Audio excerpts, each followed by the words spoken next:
Well, I did think that was interesting that she paused for applause when she mentioned him, as if she was acknowledging that he really is the reason she is there and has this platform. But she constantly tries to change history and to change the narrative. She had a publicist and a manager that actually reached out to this company, Tom Bauer says, in 2014 and pitched her to them. But the way she explained it in her speech was that they reached out to her and she was just the girl from Suits.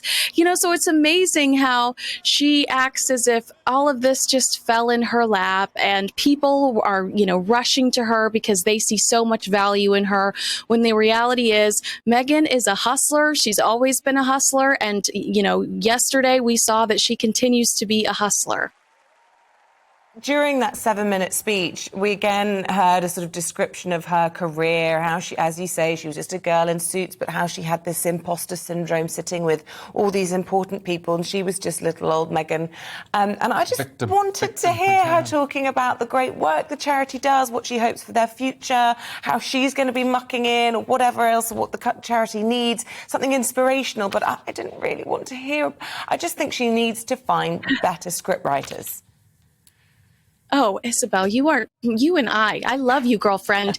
No, I completely agree with you. And it was supposed to be about equality, this speech. And the irony that when Meghan Markle is supposed to be giving a speech on equality, the UK, you're seeing your third female prime minister. It's like, oh, we got it. We get this. But I didn't hear anything about equality whatsoever. I just heard Meghan talking about Meghan. And you're absolutely right. There should have been a focus on spotlighting individuals in the audience that had done unique things. She didn't challenge anybody. How are you using social media to cultivate an audience that wants to change the world? There were so many different routes she could have taken, but it seems like she's so fixated on her brand and what people think about her and how to control the narrative that she misses huge opportunities to really be this change maker, this thought leader that both Harry and Meghan want us to think that they are.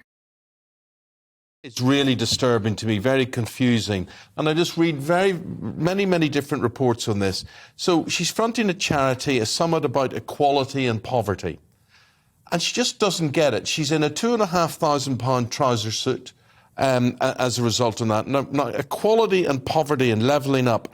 And I hear these reports all the time. I just want to know what this charity is, because people attending the One Young World Summit are paying £1,000 a day. I thought to myself, well, it couldn't be £1,000 a day. It must be £1,000 for 3 days or so. But £1,000 a day to attend, yes, it's £1,000 a day to attend a 3-day event, which does not include the cost of travelling to Manchester or accommodation.